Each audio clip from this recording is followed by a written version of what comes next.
go get Max. He's to be my friend. There's nothing I fear. Arr, I will pounce. I will make her my own. Hello and welcome to Pass the Hot Sauce, a Roswell podcast. I'm Eliza Ora. I'm Lisa Abigail. And I'm Lorena Rose. We're here to talk about every episode of the 1999 WB series Roswell, one episode at a time and spoiler-free. Today we are discussing Season 1, Episode 14, Blind Date. According to Google, this is the one where Maria enters Liz in a blind date contest. Max and Kyle commiserate about their shared feelings for Liz, and Michael and Isabel send a signal to a fourth alien. This episode was written by our old pal Tanya St. John. It was directed by Keith Samples, who directed a few episodes of some other teen shows at the time, and also directed 3 episodes of Oz, a show that I really loved. Oh, me too. And this episode originally aired on the 9th of February, 2000. We open on this beautiful shot of a bass guitar being strummed by none other than our resident rocker, Alex Whitman, who tells us that his band is called The Wits. Maria says that's just an S away from what you really are, the Swits, right? Right? That's what she meant, right? I think she meant the WISS. Oh, sure, yeah. WHISS. Right. Or maybe she thought they should have an extra S at the end, like The Wits. Yeah. And have like a snake as their symbol. I would also cool. really like to point out that Alex's bass is sparkly. Mm-hmm. Also, there is technically a laugh when Maria says that.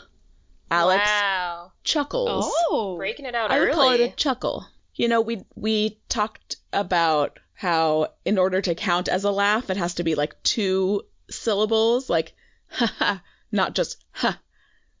This is only 2. so just barely.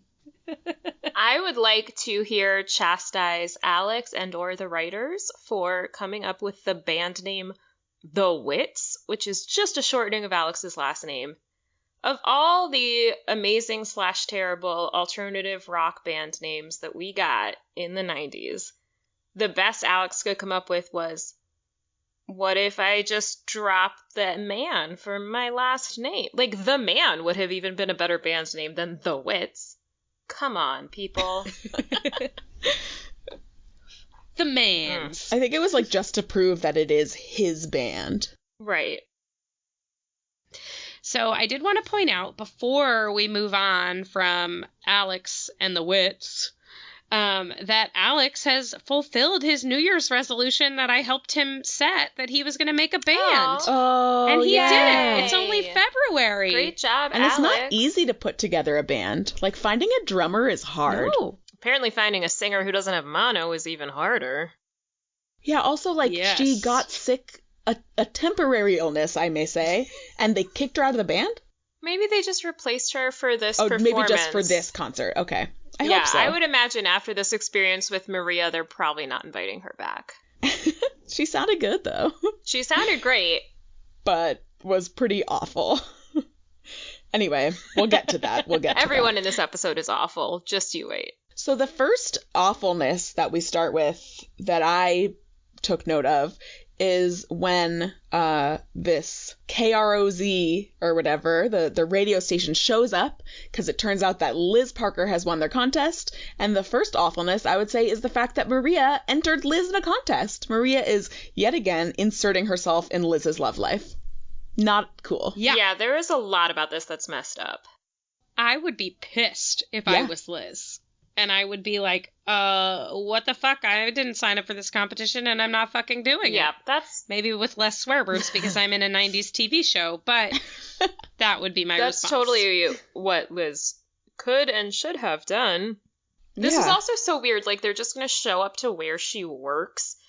And, like, I assume Maria must have told them, like, oh, if this is when you're announcing the winner, this is where she'll be. But, like, they didn't need her to sign anything or permission from her parents, who, by the way, her parents are, like, absent this whole time, even though these people are, like, setting up a radio shop in their business. Their daughter is going on a date that's been set up for her by strangers, and they're not even here ever. With an older man. Ew.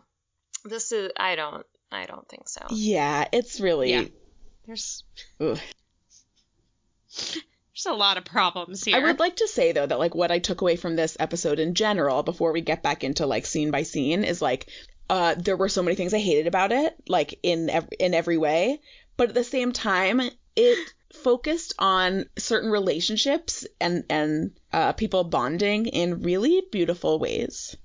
Do you mean Michael and Isabel? Michael and Isabel specifically, yeah. Yes, the only good part of this episode. Yeah. Kyle and Max bonding was kind of funny, but Michael and Isabel was really sweet, seeing how they comfort each other and care for each other. I couldn't get past the grossness of the Kyle and Max thing. Because they're like, you mean bonding Lyle? over misogyny. Yes, Lyle. Yeah. Dear old Lyle. All right, so after the radio contest, we get the theme song, and then we're at school. I really like Liz's little bit of Sherry Appleby's little bit of acting here, where the guy's like, "What are you thinking?" And she's like, "Yeah, nothing I can say on live radio." Oh, yeah. And I thought that was a very, Yes. a very good delivery of that line. Yeah, it was great. Yes, I agree. So then the theme song, and then we're at school, and the first thing I notice is Liz's freaking bucket hat. Which, okay, it's the 90s, but I would just like to say, once and for all, bucket hats are not making a comeback, and I hate them. No. If anyone tries, just stop it right now. They are not cute. No. Even if you are trying to hide from the paparazzi in Roswell, there are still so many other options you could use to hide than But a like bucket also hat. this look with the big sunglasses inside and the hat. I think her outfit is very cute, but like you're in high school, everyone knows you, and I don't think that this is a look that will like keep attention away from you, you know? Right. Maybe you could have gone with a hoodie and some sweatpants, like wearing your gym uniform or something, but like this look just says, "Hey, check me out." Right. Definitely something that would get some attention. Yeah.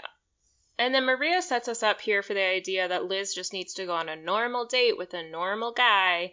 And like Liz is a little resistant. It also seems weird that she's like, "You should go on a normal date with a normal guy. So I set one up for you via the radio with a stranger to be determined by other strangers." Because that's normal. So this is where they see Alex putting up signs that his band needs a new singer. Yeah, the poor girl got mono. Yeah, poor girl got mono. To which Maria responds, "Begging isn't becoming," or like something about like, "Oh, no need to beg. Fine, I'll do it." Yeah, and Alex is like, "What? Yes. Oh God, I can't get out of this. Yay." And then here's what I think is crazy. Alex says, "Well, we're looking for someone with professional experience. You're hanging up signs in your high school quad. Who are you hoping to find that has professional experience at your high school? Like, be hanging up signs at, like, the local bars. Like, you're not going to find someone with professional experience in high school. Like, Maria singing at the Pizza Pan karaoke is like as close to professional as you're gonna get." I would also assume that none of them have professional experience, so it's a little ambitious of them to assume that someone with professional experience would want to sing in a high school garage band. Well, I wonder what the professional experience of their initial singer was. Like, was she on Star Search when she was 5 and they were like, "Ooh." She's going places. I mean, Star Search, though. Pretty big deal. Yeah. We also see a hot sauce sighting in this scene, which I feel like we haven't seen an actual hot sauce sighting lately. A nice little Tabasco plug for us. Max is pouring hot sauce onto his Sun Chips, and then the Sun Chip logo is conveniently blocked by the Tabasco sauce bottle in every subsequent scene. So they obviously did not have a sponsorship from Sun Chips. I also definitely noticed that. Like, oh, how perfect. It's covering the Sun Chips, but it was clearly Sun Chips. Boop. Yeah, just like the Tabasco logo is through the U in Sun Chip. Just perfectly placed. But poor Kyle, striking out. I think it's weird that he would want to talk at all to the guy who he thinks stole his girlfriend from him. But whatever, we Yeah. need to set up this little thread. So he's coming over to commiserate because he thinks they're both dumped by Liz. And Max is like, well, I couldn't have been dumped because we were never together. And Kyle's like, okay, all right, I've seen the show. I know what's up. Calm down. And then Kyle calls Liz a man-eater and says he feels bad for the poor guy who's going to get matched up with her because she's going to fall in love, and then the hunger begins all over again. And I was just like, I can't even take the misogyny seriously because it's Kyle. so ridiculous. Like, so over the top. Nobody can see me, listeners can't see me, but I just am shaking my head. I just have nothing to say other than to shake my head. We just have this episode is just going to have a lot of head shaking. Yeah. This is season 1, episode 14, misogyny for the win. Yeah, I think this one maybe beats out Heatwave for me in terms of just like, I don't ever want to watch it again because it's so awful, especially in its treatment of the female characters. I just cannot. Yeah, I feel like in terms of misogyny, this one takes the cake. Yeah. Which is saying something, you know? Yeah. Heatwave was not great. Yeah. For that. But I liked all the making out. This one we only get a little. Then we head off to Alex's garage for Maria's audition. And Alex's bandmates are all like, who's this girl? And I want to be like, don't you all go to school together? It's not a big fucking school. This is one of Alex's best friends, supposedly. How do you not know who she is? Well, I think they're all, like, in college or later, judging from how they look. So maybe they don't know her because they're, like, 28 years old. They had professional experience. And Maria, this is where we get our first little bit of tension because Maria wants to do famous pop songs. And Alex is like, well, we're an alternative band and we write our own songs. And Maria's like, ha ha ha, losers. Don't you want to be famous? This is the first time when we think we're going to get to hear Alejandro Delfino sing. And then they're like, ha ha, cut away. And I was like, wait, what? I know, no, they keep faking us out like that. Not cool. I hate it. But also, I love this part where they're like, how do we even know you can sing? And she just, like, scoffs, picks up the mic, and is like, give me an E flat. Yeah. I love it. And what's weird is then, like, you can hear someone strike a guitar. It doesn't look like it's any of them. But it's like, she's like, give me an E flat. And then there's a guitar with, like, a slide. So it's, like, not straight E flat. It's like, boom. Which, like, that's not how you give someone a note. I just thought it was weirdly placed. Like so many things in this show. Mm-hmm. Then we go over to the crash down, where our aliens are having, as usual, a heated debate where Max is like, I'm right, you're wrong, tra-la-la-la-la-la. Max and Michael are both trying to get Isabel on their side, and which side should she be on? And she just feels awkward and upset and doesn't really clearly choose a side. She, like, sort of sides with Max, but, like, won't really fully side with him, and then just sits there awkwardly. I think her loyalties are really divided, and it's a bummer, because I think, like, as we've seen, she has her own opinions, but she doesn't feel comfortable voicing them because of the way that Max has treated her.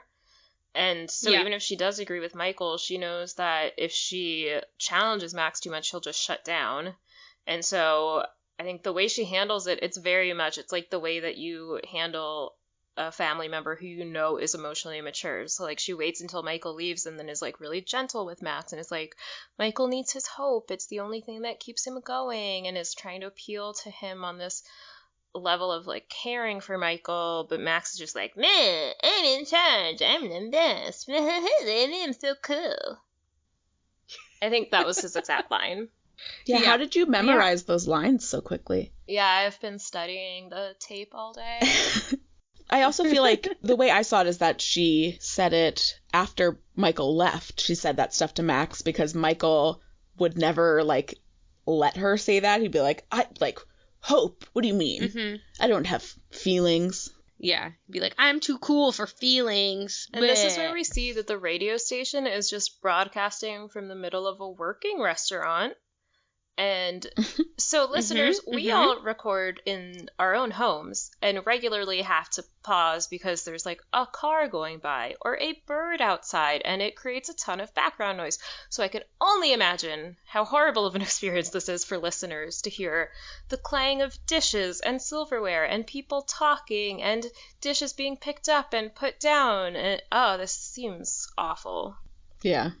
Yeah. And picking up in each other's microphones. Yeah. And Also, the radio guy comes in and refers to Liz as Roswell's most eligible bachelorette. But, like, she's a teenager. They're acting like she is, like, this girl in her 20s who they're trying to, like, marry off. He also refers to her as a knockout. She is a child. Oh, yeah. Can I give everyone the whole line there? Because it's so disgusting, yes, I wrote it down. He says, and may I also just say to our listeners that they are missing a sweet soda shop treat, gross, by not being here to see what a knockout you really are, Liz. Even with the antennas. She's what, like 15, 16? Yeah, I think she's 16. So. Yeah. So gross. Very ew. So he's asking Liz, you know, what she looks for in a man, like in binaries, blonde or brunette. Mm-hmm. You know, you can only choose this thing or that thing. Well, and we're assuming she's only interested in dating men. Of course. Well, she's a woman, right? So. Oh, good point. Yeah. Mm-hmm. Yeah. It's the year 2000. Gay people don't really exist on TV No, yet. of course not. Right, they haven't been invented yet. Gay wasn't around back then. Yeah, and so she basically describes Max and what she's looking for. No surprise there. Yeah. As she just stares lovingly over at Max while she does it, and Max is sipping his soda out of a cute little alien straw. Oh, yeah. And I was wondering if these are the little alien straws that Amy DeLuca convinced Mr. Parker to buy for the they restaurant. totally I think they are. were. Yeah. Yeah, I saw that too. Yeah. I was very proud of Amy. Good for her. Like for once, that's the, like, set dressers and people, like, doing a good job of, like, paying attention to things and circling back, like, in subtle ways. Someone on the show was competent. How much of her yearly revenue do you think is tied up in straws? Maybe, like, 1%. Yeah. She only, like, Mr. Parker only bought a gross. So what's that, 144? Yeah, but maybe 12 dozen? he was like, wow, these were such a big hit. Let me get a recurring order. Yeah.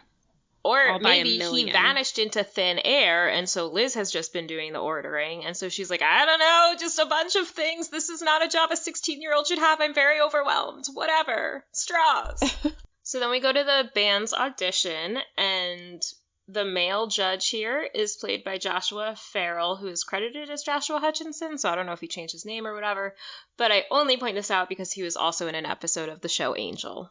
Oh. Good catch. That's all. So many WB character actor crossovers. And Alex's band, all of their songs are anti-love songs, and apparently all sound the same as well without lyrics attached to them. And Maria, I guess, has come straight from the Crashdown, but she has changed her outfit and completely redone her hair and makeup. Yeah.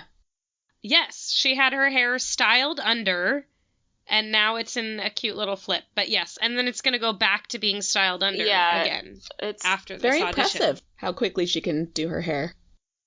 Yeah.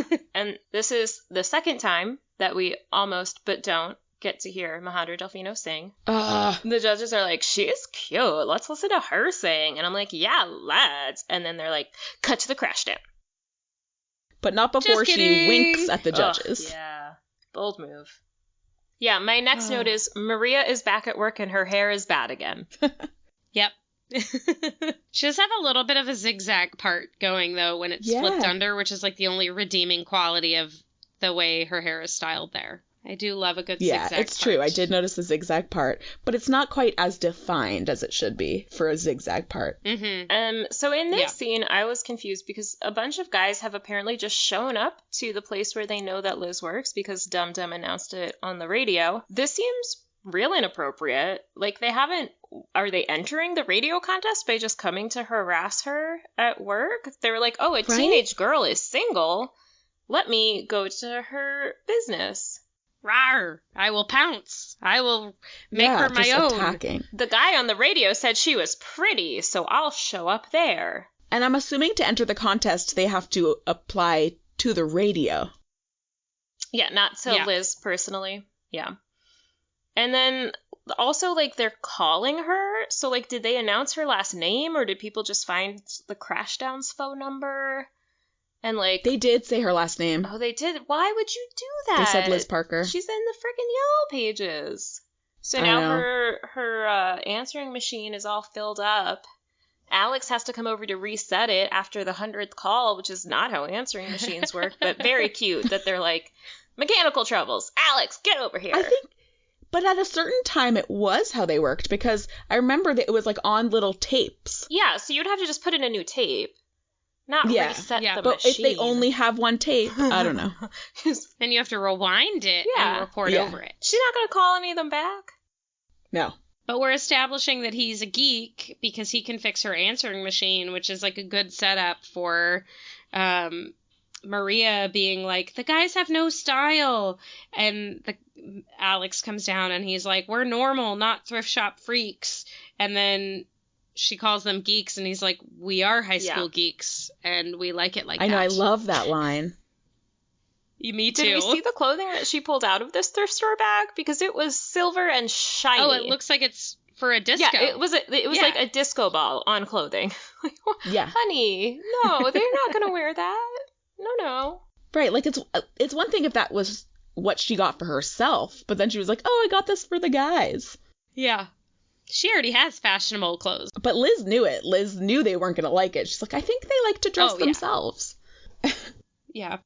They also have a little debate over what band they're going to be opening for, which was like blast from the past. Because Liz is like, you're going to open for Smash Mouth. And then Alex is like, I thought it was Oasis. And Maria's like, I thought it was Bare Naked Ladies. And I was like, oh, all these bands that I loved in 1999, and I don't know when the last time I thought about any of them was. Oh, I think about Oasis constantly. Just me? All right. We later get is it a Foo Fighters shout out that we get later where someone's like, oh, they're too big. And I was like, okay. Were they the biggest ones at that time? I don't know.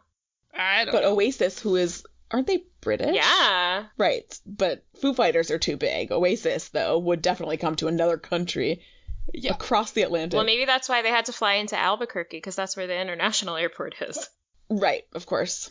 That's the closest to, England in the U.S. I don't know how geography works in this show. They drive to Texas in freaking 2 hours. It's true. Who knows? Very true. Their universe is different than ours. Mm-hmm. So then we go to Isabel's room where, like normal teenage girls do, she's just casually hanging out in her house wearing leather pants while she lies in bed reading a magazine. Yeah. Yeah, I'm wearing leather pants right now. Right on. No, I'm not. With your cute sweetheart bustier. Oh, yeah. I know. Cute, right? Yeah.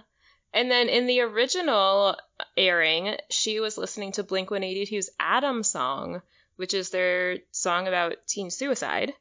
And it's a much sadder song than the more upbeat Falling Out by the Christian pop punk band Relient K, which is what's playing in the version that we get.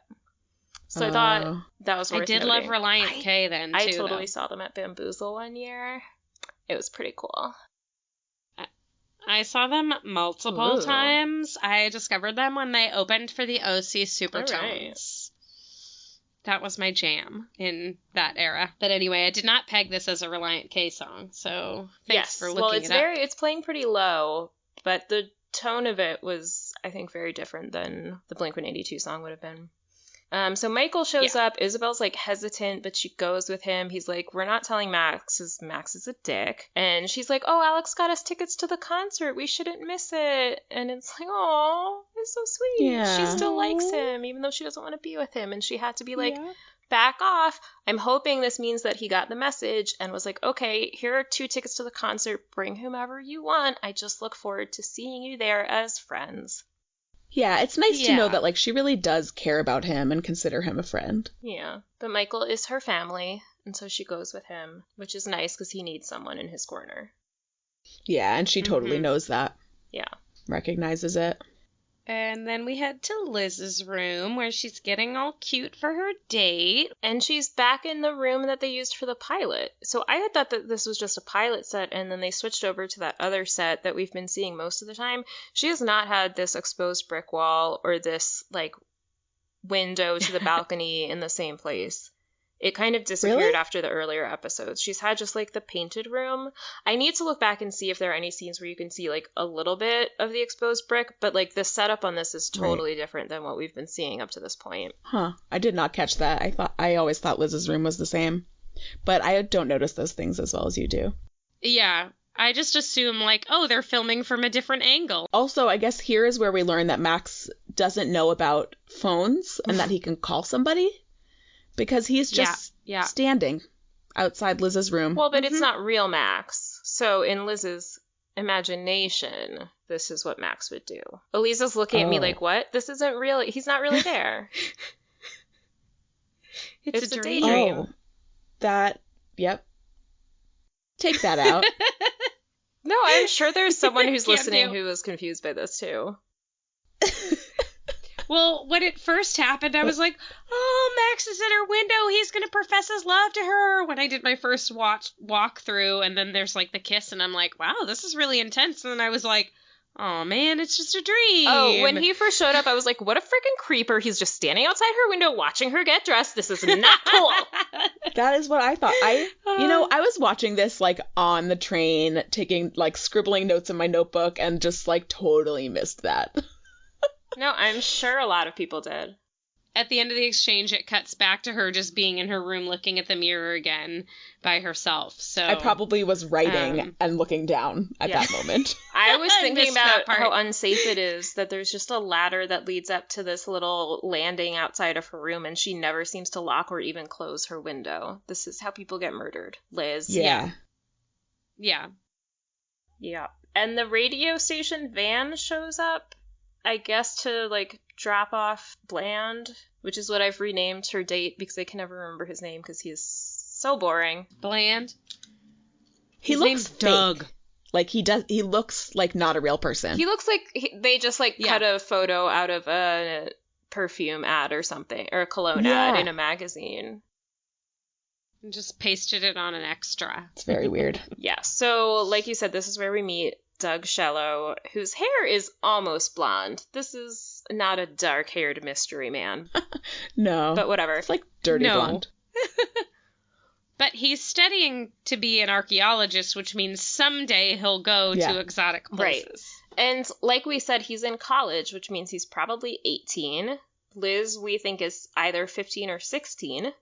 This is gross. Yeah. And then also the University of New Mexico is in Albuquerque, which is more than 3 hours from Roswell driving. So is the plan that they're just going to have this long distance relationship that if they ever consummated it would be illegal and disgusting? I didn't realize it was that far away. I was like, oh, this is probably like an hour away or whatever. So like, okay, that's cute for like a little date. But like, and he's like, oh, this cute little town, this cute little restaurant. Like, no, he spent half the day traveling to get there. Yeah, nothing's gonna come of this relationship. That's a long distance relationship. Yeah, I also found this incredibly creepy when the DJ is like, "Go ahead, Liz, touch his hair, Liz. Put your hands on his head, Liz." And she's like, "Okay," and does it. It's like, oh no. I know. I wish she like were able to stand up for herself more and just be like, "No, I don't want to do that." She's just so passive in this episode. Like things just happen to her. I don't like it. Yeah, she's like saying she doesn't want to do these things and that she doesn't like this contest, but is complying. Yeah, all you have to do is say no. Find someone else. Yeah. I didn't actually sign up for this. Bye. No, thank you. I'm good. Thanks. I'm good with my existing brown-haired mystery man from an exotic place, even though he doesn't want to be with me. And then Max is lying on his bed listening to the radio when Kyle pulls up outside with his buddies who have all been driving while drunk. And there are no consequences for this, which struck me as odd for a 90s teen show. Like, there are always consequences for drinking and driving. Why did Max not call the police? Or, like, a cab. He could have just freaking called Kyle's dad, the sheriff, who is not in this episode, so we don't get to find out what happened with that murder at the end of the last episode. I guess it wasn't a murder. Yeah. The shooting. The killing. Yeah. Ugh. I'm very upset by this. But Kyle gets a cute line where he's like, boys, you listen to my friend Max. He knows how to evade the law. And Max is like, you have no idea. I also find it weird that, like, Kyle's buddies, who presumably these aren't the same boys who beat him up earlier, but, like, wouldn't they be like, "Why? I thought we hated this guy. What's the deal? What's happening?" Yeah. Now we're all just gonna be friends with him? Okay, cool. You're in charge. Whatever, I guess. Kyle just wants someone to commiserate, and probably his friends are like, oh my god, stop talking about Liz. You guys broke up months ago. This is really pathetic. Yeah. And then you fucked stuff up with, Vicky. Poor Vicky. Vicky. We remember you, Vicky. Must have been a man who wrote your part. I hope Kyle didn't break your heart. Vicky Delaney. We won't forget you. So then we go back to the restaurant where Liz is absolutely being harassed by the radio. Mm-hmm. And yeah, they're commentating on her every move. Yeah, and like telling this guy to kiss her, making them kiss. Okay, so I want to say that they talk about their food, which is clearly uneaten on the plates in front of them, which have clean silverware set next to them. I called baloney on props or set dressing or whoever did this. This is a travesty. The radio host appears to be on a date with a woman who is at his table with him. What is she doing? Yeah. What is she getting out of this? Or she's just helping commentate? Or is she like a producer? She doesn't have headphones. Like, she doesn't seem to be working. She's just like chilling, eating. Eating? Yeah, she's eating. She's just having dinner. She gets replaced later by a different woman who joins him when they break into Liz's home. A different woman with larger breasts. So we can see what radio guy is up to. I hate him so much. Yeah, he's awful. And then Bland is like, oh, the girls in the archaeology department are too serious. I'm glad I'm here with you, Liz fun-loving Parker. And she's like, yes, I am a barrel of laughs. I also wanted to point out that there's a gigantic crowd outside of the restaurant cheering on this local small-town radio show. It's a small town. Yep, weird. My most important note from this scene is, what sort of fancy French restaurant has a shitty chalkboard up front? Like, I don't know if y'all noticed that, but behind Liz, like at the front of the restaurant, there's like a shitty-ass chalkboard that says like, Chez Pierre welcomes the KROZ blind date couple or something. Like, that does not belong in a French restaurant. Like, exposition much? Like, just subtle, casual background exposition. So yeah, then Eliza, we go to what you said where they're like, kiss her, and Doug is just like, okay, and kisses her. Grabs her by the neck. He like, puts his hand on the back of her neck and dips her to kiss her. And then immediately apologizes. Like, he knows this wasn't cool, but did it anyway. Yeah. Which, like, so first of all, it's never okay. This is radio. No one can see you. They don't know. The radio guy could have just been like, wow, some kiss, and no one would have ever known the difference. Also, he would win so many more points with her and, like, all other women if he were like, oh, I don't want to kiss her if it's not okay with her. Yeah, or like, just ask. Like, oh, ask her if it's okay. You know, it's like, come on, man. You don't just grab a girl and kiss her. Right. Or even just say, hey, Liz, can I kiss you? Yeah, ask Liz, like, oh, yeah, if it's okay with Liz. Like, Liz, is that okay? It's not hard to find out if you can kiss someone. Just ask them. Yeah, like, he doesn't make any attempt. He doesn't even, like, look at her, raise his eyebrows, like, oh, do you want to do this? He's just like, all right, well, I have been instructed, so I will do as I'm told. And then this is where Kyle is like, hey, Max, I'm going to help you out. Have some alcohol. Trust me, nothing bad is going to happen. And Max has never seen a television show before, so he doesn't know. He says, it's not going to kill you. It's going to calm you down.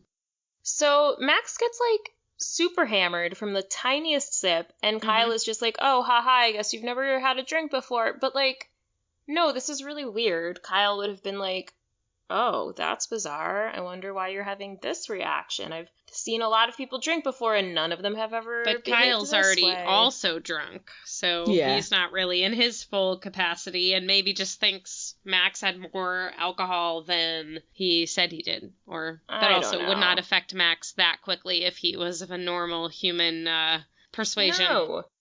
And then we also don't see Kyle ever drink again, but he stays drunk throughout Yeah. the rest of the evening, which, okay.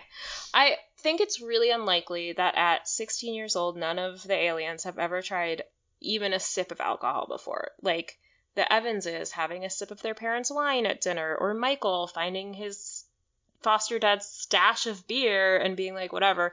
Or, like, any of the kids going to a party and, like, being offered a drink and just, like, sipping at it, you know? Like, this seems unlikely that none of them have even tried the tiniest sip Some of an kids are alcoholic straight beverage. edge. I had not tried any sort of alcohol at that age. And not for lack of being offered it. I just did not drink. And I was not interested in drinking. And if I went to parties, I did not drink.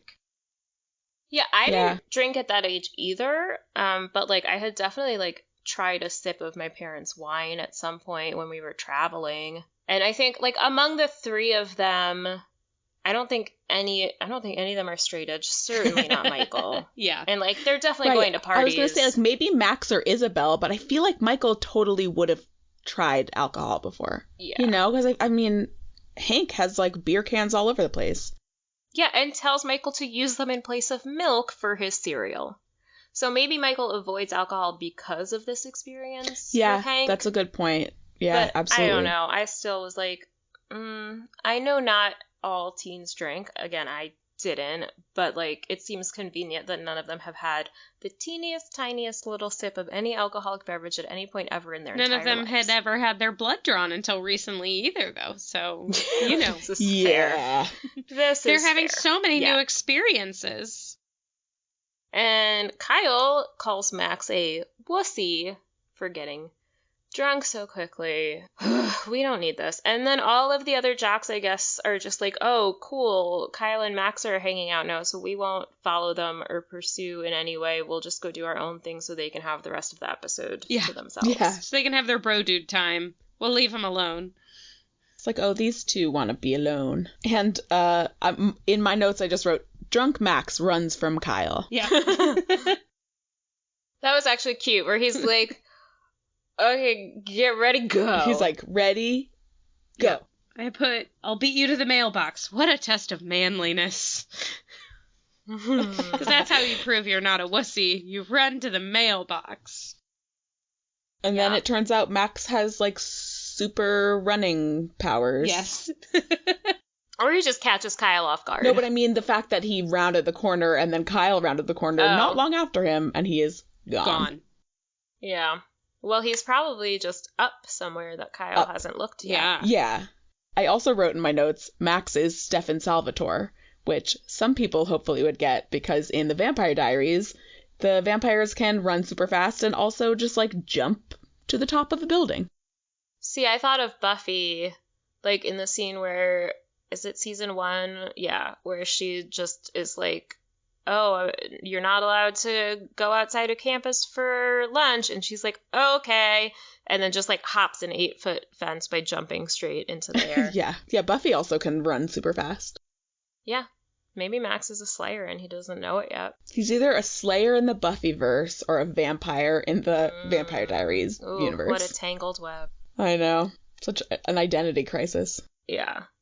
Then we go to the library, and this is the one thing I didn't like in this Michael and Isabel thing, where she's like, oh, I think this is the closest you've ever come to the library, Michael, right before he says all this really smart stuff about how he's figured out these things based on, like, his deductive reasoning powers and, like, figuring out how all these different patterns work together. Did we need that? Did we need Isabel to be like, you're stupid? I don't think that's something she would have done. No, I think you're totally right about that. Especially in this episode, she's being so, like, loving and caring to him. Yeah, it's weird. Yeah, I don't like it. But I do like how Michael is just like, I figured out all this stuff and then I made a plan and now I'm executing the plan. Boom. I do want to talk about the stuff he figured out, though, because I, like, absolutely did not get what the hell he meant. He said, like when Ares is in the sky, you position this over a map of Roswell and all these things are put, like, how does that make sense? So I am thinking that the different like symbols are supposed to correspond in some way to constellations, like maybe not constellations that we know, but like star clusters as you can see them, so that when Aries is overhead, you look at the star clusters where they are relative to Aries, and then like if you map them down to street level, they correspond to locations in the city of Roswell. Huh, okay. It doesn't make the most sense, but like that's how I interpreted it. It's convoluted at best. Yeah. Yeah, I thought it was cool that he just like intuited this and was just like, yeah, I like had this knowledge and then I just mapped it all out and I drew these like relationships and boom, I didn't act impulsively. I took the time to sit here and figure all this out and now we're doing it. Yeah, I think there was like some level of, you know, him learning by reading and you know, figuring it out that way, and then some level of like him just knowing. Mm-hmm. You know, like their alien intuition where, you know, the yeah, like the geodesic dome, how he just like could see it and was drawing it. Mm-hmm. So then Isabel is like, what if this fourth alien, this Macedo, like what if he's a killer? And Michael's like, nah, don't worry about it. Like, oh, Michael, back to his usual self. Right. Then we go back to Kyle and Max, who are on the streets of Roswell, which luckily are always and completely 100% deserted. Yeah. No one in this town leaves their houses after dark, which I think lends further credence to our theory that someone here is a vampire. Makes sense. Checks out. Mm-hmm. Max is sitting on the awning of some business called Night on the Town. I would love to know what this is, because it sounds like a strip I wonder club. if that is the name of a real business on the street that they filmed on, in which I think it was Covina, because the crash down and the UFO center were actual storefronts on this street. So I wonder if, so a lot of times when they filmed on the street, they obviously filmed late at night so that they could close off the street and to outside people, but also I wonder if then like that storefront is another actual place or if that's somewhere like on the studio lot. I don't know. I thought these streets looked kind of fake, but maybe that's just because they're so clean and so empty. And Kyle is, I think, rightly concerned that if Max were to hurt himself here, everyone would be like, Kyle, why'd you get Max drunk? What's wrong with you? It would be all Kyle's fault. Yeah, 100%. But Max starts opening up to Kyle about how he's been hiding for years, but it's time the real Max comes out.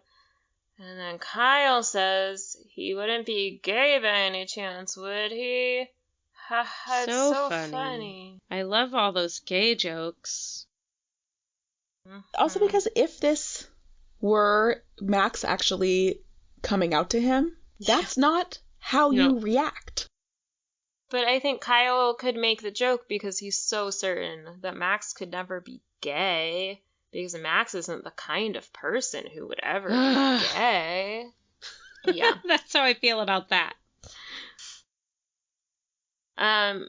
Okay, so there's this moment where Kyle is like, so you and Liz are in love, and Max says, no flies on you, Kyle, and I had not heard this expression before, but apparently it's a thing, and it means that someone is quick to understand a situation and cannot be easily deceived. So he's like, yeah, right on. Yeah, true you story, pegged it. bro. We are really in love. Yeah, I also had not ever heard that and was confused by it, and I'm still confused by it. Like, why would it mean that? No flies on you, to me, just sounds like, oh, you took a shower today. I feel like it probably has something to do with, like, maybe flies landing on an animal, but an animal who is quick, the flies won't land on it. Oh. That makes sense. Or, like, you know, when, like, a fly is on a horse and it, like, flicks its tail, like, it's fast to, like, get the fly off. I don't know. Yeah, okay. That's my... All right. I mean, I didn't think of that when that line was happening, but now if we're breaking it down and we know it means somebody's fast, like, that's what I would take from it, with my powers of deduction in their mediocre state. I think it makes a lot of sense. What doesn't make sense is when Max is like, oh, we're not together because Liz wants a dark-haired, mysterious stranger from an exotic locale. And Kyle's like, but that's you. And Max is just like, ha, women. They're so dumb. They don't even know what they want because they're just little tiny ladies with little tiny lady brains. See, this part I actually, didn't bother me as much because I thought I saw it as Max just trying to redirect because he was starting to talk about him and Liz and how he really cares about her, and Kyle was like, but then why can't you be together? And I thought he was redirecting by being like, women, you know? Yeah, it's her fault because she's so dumb. It's definitely not me because I can't get my act together. And because he assumed that Kyle would just be like, oh yeah, that makes sense. Eater. I gotcha, brah. Ugh. Yeah, gross. So I thought it was interesting that Kyle is totally ready to admit defeat, and Max is like, no, we're going to be the biggest dickheads and go and interrupt this date that she's on, which doesn't seem like a very Max idea, but I guess this is why they have, oh, it's Drunk Max. Drunk Max is nothing like regular Max. That's how alcohol works. And he's like, and we'll get her to come back to us. Yes, which gives Kyle the amazing line, well, how do we split her up exactly? Every other week? Mondays, Wednesdays, Fridays, alternate Saturdays? Which is, horrible, but very funny. No, that I found funny. Because, he's clearly being sarcastic. He's like, this is a dumb plan. What, you're running away? Okay, I'm coming. Come back to us? What? Yeah. Okay. I mean, maybe they're gonna, give polyamory a try. I don't know. Yeah. Kyle can be there just for the, all right, I want to watch this dumb movie with you and, check you out in them cowboy boots, Kyle. And then Max can be there to bore her to death with his philosophical treatises. And we know which one she'll call when she wants to watch Sally Jesse Raphael. Yeah, except he'll be like, I'm sorry, I'm busy with my boyfriend. Can you maybe try again later? Bye. Because I think really Kyle and Max would just end up being like, we balance each other out really well. Let's hang out. Okay, Liz who? Yeah, totally. I like what they brought out of each other in this episode, except for the misogyny. Yes, if it weren't for everything that they say and do, I would really enjoy their relationship. Pretty much. Well, then we go back to the crash down where they have, where Mr. Shallow and Liz have headed to escape the radio broadcast. Because for some reason, Doug thinks the last place they would look for her is where she lives and works. Yeah, nobody's going to look for her there. Nobody. Where they have already found her before. Mm-hmm. And Doug says, what's good here besides the waitresses? And then I punch Doug in the face. Yeah. And Liz is clearly uncomfortable and is like, oh, the concert, let's go. And he's like, oh, I wanted you all to myself. More yuck. No. Read the room, dude. Read your audience. She's not into who you've this. just forcibly kissed. No, go home. Apologize profusely and leave and never do this ever again, ever. Ugh. So also, in this scene is where we get a second laugh. Oh. Also a chuckle, a minor laugh, but it does count as a laugh when, what were you calling him, Lisa? When Bland says to Liz, who are you going to find here? An alien? And she gives a one-syllable, huh. So hers doesn't count as a laugh, but his is an uncomfortable little laugh. I also want to say, or ask, who did Liz's hair? Because that is a fancy updo. For her to do herself. She also has, oh my god, the most glitter on her face. It was distracting me when she's under the street lamp with Max later. I was just blinded. And it's on the apples of her cheeks. It's not, I don't know, not where often people put glitter. It is the year 2000. She read a tutorial in 17 magazine. Then, after all of the glitter and the laugh.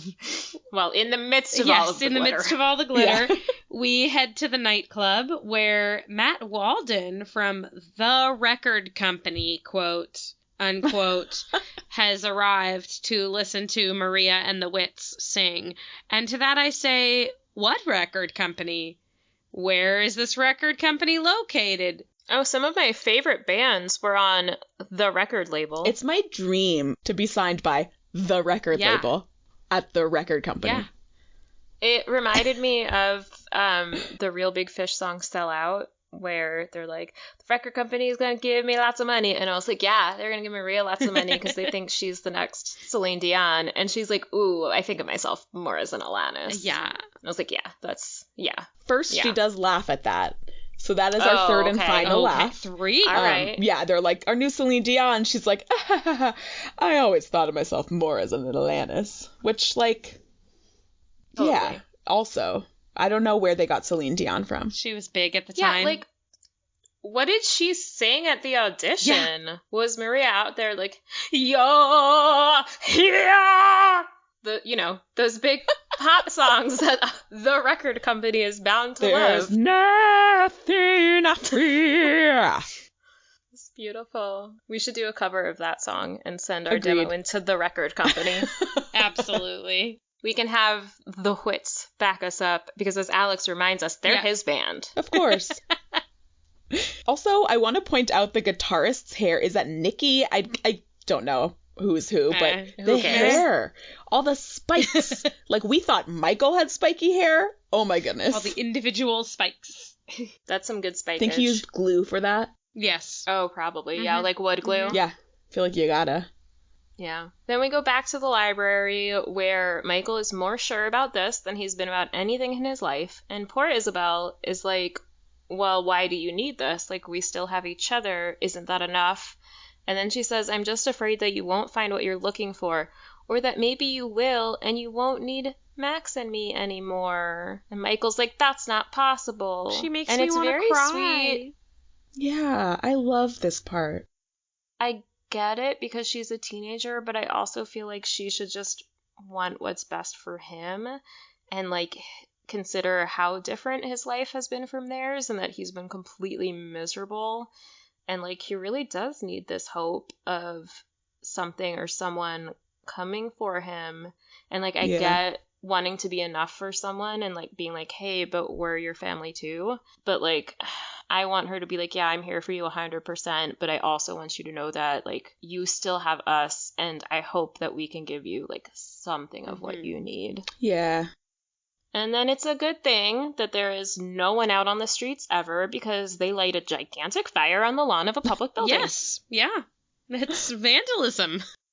It's a good thing this town doesn't have a sheriff or anything. No, he's off this week. And there's no fire department and there are no witnesses. So, NBD. And no cameras either. No, yeah. Yeah, they don't have that in their budget, probably. They've spent it all on UFO hunting. Yep. But also, like, him saying that he's more sure of this than anything in his life before kind of was what made me think that him knowing this stuff, you know, was, like, also kind of him just having this sense, you know, from his hallucination. Like, he knows this. And he knows that this is the way, this is what they need to do, is burn this symbol in the grass. Mm-hmm. This is how Nazero will find us. Yeah, he's definitely having, like, an intuitive connection. Yeah. So then Max really is on Liz's balcony without her knowledge or permission. Mhm. Yay. And he's using along with his Kyle. magic. He's using his magic manipulation of molecular structure to spray paint with his hands. And at no point does Kyle, first of all, turn around, which is lucky, or at any point say, like, hey, where'd you get the paint? I don't see a paint can or, like, a spray paint thing. Like, how'd that get there? Also, I'm standing a few feet away and I didn't hear spray Or paint. smell spray paint, or... Yeah. I know, he doesn't even think about it. But no, he just wants to know if doing that meaningful stuff, which he sucks at, gets you farther. And Max is like, what do you mean farther? And then Max says that he and Liz saw into each other's souls and then asks Kyle how far they got. And Kyle's like, second base. And then Max goes, well, we can't win them all. Ha ha ha. Better luck next time getting that prize of a woman's body. Yay. Yes, because that's about winning and losing. Yeah, Liz is just a thing to be fought over and felt won up. like a prize horse. Gross. Ugh. And then Max is ready to leave, but this time Kyle is like, no, we have to break into her bedroom. It's Mecca. Ew. Ugh. Disgusting. And I'm surprised, like, I kind of expected Max to be like, no, Kyle, like, we can't, like, you know, I thought Max was maybe going to be more respectful of her, but nope. No, it's drunk Max, so the writers don't have to pay any attention to any of the characterization that they've worked on over the past 13 episodes before. We can just do a whole new thing. So they do go in to the room. Kyle wants to check out her lingerie drawer, which I say yuck again. Mm-hmm. And the secrets of femininity, so close, who knows what I may discover, he says, grossly. Yep. Also, so before this, we get a little scene where Doug talks about how his scores let him know he could apply to any archaeology program he wanted, so he chose UNM, who do have an archaeology program, but it is not ranked anywhere near the top of archaeology programs in the nation. Whatever. According to their website, they're known for research on prehistoric foraging systems. All so right. Maybe that's what he's into. Cool. But then, like, the radio van finds them because, of course it does. You went to her house / place Where of else business. is she gonna go? Ugh. So this leads us to our confrontation where, like, Max is in the middle of changing Maria and Alex's heads to his head in the photo. I'm sorry, there are only 3 laughs in this episode, but this is the 4th laugh. Like, I was laughing so hard at that. It's like, oh, like, you know, cheesy changing Alex's face, and it changes Maria's too. I laughed out loud. I love that sure. moment because, like, Kyle's being a major sleaze and, like, looking for her bras and panties, and Max is just like, boop, let me change that face to my face. Boop, let me do another one. Like, so it looks like it's Liz in a picture with 2 me's. Maybe you could boop one of those into Kyle and they could have their little threesome. Their little polyamorous love story for the 3 of them. Their throuple. Mm-hmm. Yeah. But Liz brings Doug to her bedroom. Like, they're not just hanging out in the living room. She bursts into the bedroom with him. And Doug is like, oh, there are 2 men here. Who are they? And Max is like, we're drunk. And Kyla's like, we're the exes, the rejects. And Liz immediately is like, bye, Doug. I'm going to go hang out with Max instead. Don't talk to me ever again. And just, like, immediately starts ignoring him in favor of Max. And I understand she's worried, but this is so rude. But they go out on the balcony, and Max shows Liz his graffiti art, and he can make it glow, which is, like, even fancier graffiti art.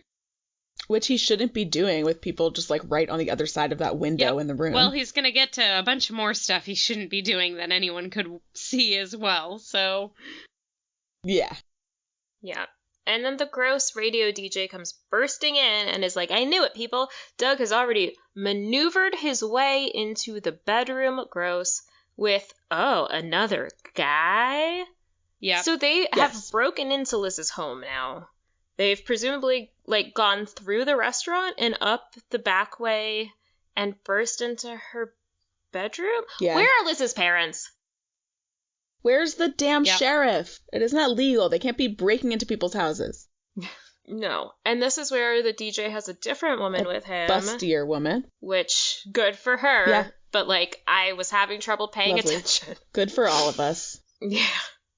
Yeah. So I think he's, like, it's supposed to be Valentine's Day, right? Is this radio DJ just, like, on a series of Valentine's dates while he's working? I'm gonna guess he didn't get a second date with either of them. Ugh, no. Max and Liz run off, and we see that Liz has what appears to be a birdcage on her balcony, and I really hope she's not keeping any creatures. I missed in that. There. It's very upsetting. Probably just for show. And now I'm also wondering if Liz finally understands Alex's whole thing from the last episode where he's like, what if a guy's obsession is about a woman? And she's like, ha ha ha, that could never happen. Maybe now she's rethinking that as her evening is being ruined by these 2 guys who are obsessed with her and are committing crimes to show her how they feel. Boo. We get a little scene where Maria's doing deep breathing to calm her nerves, and I think it's the spiky-haired guy who's doing the same thing because he thinks it will get him high. Great. And then we head back out onto the streets of Roswell, late at night. Liz and Max are running. They're running, just you and me. As long as we're together, nothing else matters. It'll be fine as long as we just keep running. And they've apparently run far enough to need a taxi. Yeah. Which is funny. And to her credit, Liz is like, you're drunk, I don't believe anything you're saying. Yeah, All good right, for Liz. Way to figure out that Max is just, like, not gonna ever be what you need him to be or give what you need him to give. Max is so happy and joyful and convinced that nothing else matters but Liz, and Liz just looks so sad because she knows that it's just the alcohol talking and that as soon as he's sober again, he's not going to feel this way, which is exactly what happens. Yeah. But he does say a few sweet lines first. He tells her it's all just magic when I think about you, and he tells her you're my dream girl, Liz. And the look on her face is just like, you say that now. Mm-hmm. It's very sad. And then we get the very famous line where she's like, this could never be normal, Max. And he says, what's so great about normal? And Liz is sad, but they kiss anyway. Yeah. Or no, they don't kiss yet. Right. They don't kiss yet. They've had their little dance under the, like, disco ball streetlight, but she's like, no, this isn't real. This is, in this universe, alcohol apparently makes you into a completely different person. Whatever. At least it makes aliens into a completely different person. Because Kyle was kind of still Kyle. Yeah. Being kind of a jerk. Sure was. And then we head back to the library where poor Michael, Nacero is not coming. No one ever comes for him. Aww. Except Isabel says, I will, whenever you need I know, me. It's so sweet. It's very sweet. I wish we got to see more of their relationship. This is the best part of the episode. The relationship between the two of them and us being able to see how much they love each other is the best part of this episode. Yes. The only good part of this episode. Yeah. Accurate. I did think it was interesting that Michael asked Isabel to magic away the sign because apparently his powers have waned again since he healed Riverdog and Into the Woods. Yeah. Now he has lost those powers. Maybe he's not in the right mindset. Maybe he's too sad. He can't control his powers right now. Yeah. And then Liz is going to call a taxi, but the radio van has found them, and Max is like, we're over here. And it must have been easy to find them because there's no one else on the streets, in cars or pedestrians. Yes. Anyway, we go to the concert where Maria walks right onto the stage and then right off of the stage. And I get the stage fright thing, but I also think it seems kind of unlike her to be freaking out so much. Like, she seems like someone who's performed before, who's comfortable being in front of people, who's comfortable having attention on her. But it is very Maria to be freaking out. That's true. She just didn't bring her cypress oil. Yeah. She could have been chill if she had her cypress oil. Yeah. But she's like totally making it all about herself when it's like, you know, these guys were already doing this thing and asked you to sing with them. And now she's like maybe putting it all in jeopardy because she's freaking out. Although I do feel like they should have still played. Like, instead of everyone stopping what they were doing, the band should have played Love Hurts or Killed by Love or one of their other instrumental songs about how terrible love is. Or I Will Never Love Again, or Love Can Kiss My Ass, or I Hate Love. Screw you, love sucks. Yeah. One of their many, many future hits. Yes. But I guess then they would have been interrupted when the DJ burst in with Liz and the fellows to try and force her to choose among these guys by physically grabbing her and holding on to her and telling her she has to stay and perform for this crowd by declaring her love. He says, I think you owe it to them and the KROZ listeners to choose your Valentine here and now. Like, I don't actually think she owes you. No. She doesn't owe anybody anything. But he wants to know if it's going to be Doug, Lyle, or Max, who kidnapped you and vandalized your home. Yep. And I was like, yes, this This was And vandalism. that's exactly who she's gonna choose. Obviously. But Lyle is just happy to be nominated. It's really cute. That was a great line. And poor Bland just thought you wanted a normal date. Ugh. It's not what she ever wanted, Bland. Nope. And then Max is just like, oh, you've already been kissed by one guy today without your consent? Let's make it 2. Yeah. And so she's finally convinced, like, oh, Max. And then he's like, oh. Wait, I'm sober bye. again. It seems like the kiss is what sobers him up. Yes. Yeah, it's magic. It's Liz magic. Liz magic. So then he's like, I have now kissed you. I have bothered you all night. I've ruined your evening. Now I'm going to leave you alone and humiliated in front of this crowd. And she's like, that's okay. Look how great my lip gloss still looks after all that smooching. Yeah. Good job. Which, like, no way. Not without reapplying. I don't buy it. But it is very nice of Maria to step up. And I feel like this is what spurs her into action, where she's like, oh, I have to redirect attention from Liz. And she's such a good friend. Yeah. She gets over her stage fright. I wish we got to hear more of her singing. We only get a few lines. I would have liked to hear more. After all of that build-up and waiting. And a different song. Yeah, this is a terrible song. I hate it. This was such a weird choice. I want to talk about the song, but I also want to talk about Max saying, I didn't mean to ruin your night. And me saying, yes, you did. That's exactly what you meant to do. That's what you set out to do. And that's what you did, Max. You suck, you stupid dickhead. You tell him. I would love to. Let it out.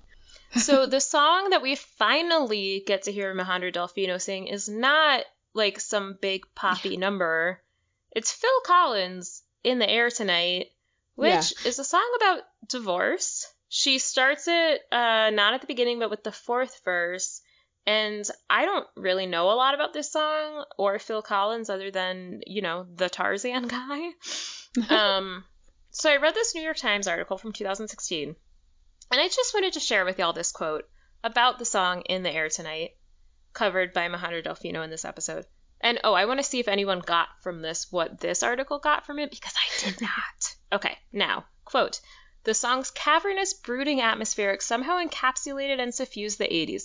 Druggy mania and come down, sex laced with fear and death, capitalism tickling your fancy and burying you up to your neck, the almost cartoonish specter of global annihilation, technological unease, white suits, fluorescent everything, and unquenchable cinematic emptiness that either evoked the end of history or a dodgy batch of cocaine. What?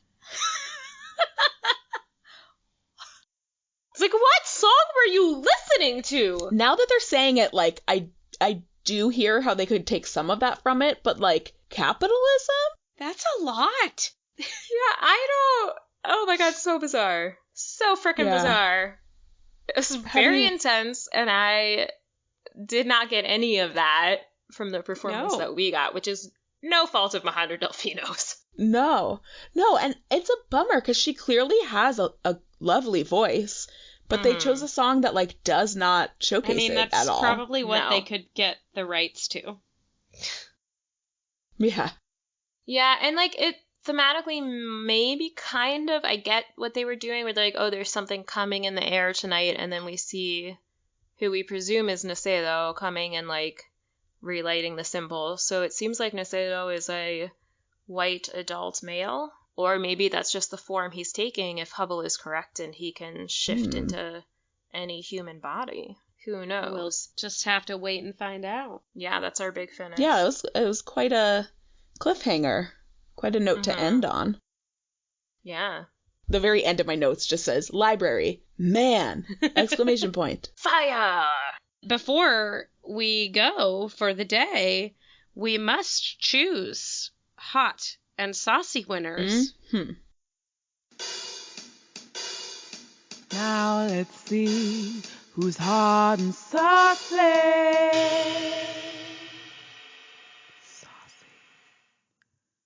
It's hard. It's hard to do in this episode. Yeah, I would like to boycott this segment for this episode. Everyone was the worst. I think you have a right to do that. Yeah. I have one.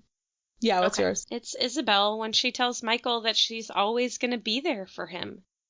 Oh, I love it. That's my pick. That's the only part of this episode that's not misogynistic and terrible. I guess I will go off of that and say Michael for figuring all this out, taking the time to think through this, and then using his combination of intuition and deductive reasoning to come up with this plan. So hot. So hot to be Yeah. a smarty with some spiky hair. My choice for hot and saucy is when Alex said, we are geeks and we like it like that.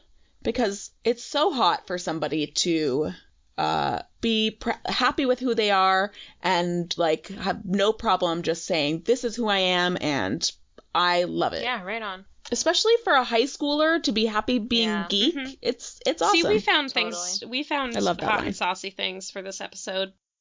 Yeah, I feel like this episode has really low lows, but then the few and far between highs are pretty high. They're just very few and far between. And then our last bit of important information for this week is Lisa's predictions. So Lisa, the next episode 15, is called Independence Day. What do you think we're going to see next in the show based on that title? I am going to hope that this refers to all of the characters declaring their independence from romantic entanglements, because it never goes well for anyone ever in this show. And I would also like for the writers to declare their independence from bad writing. Keep your characters consistent, develop them as people, and not as plot devices that take on whatever qualities you want to highlight at a given moment. That would be my... It's not a... This is really just what Lisa hopes will happen. It's wishful thinking. It's not a prediction. Lisa's wishful thinking. Yeah. I am curious if we find out if Nisero is a shapeshifter like Hubble thought, if he is a murderer like Hubble thought, or if he is just a really unlucky guy who happens to be around a bunch of people as they're dying and is trying to save them.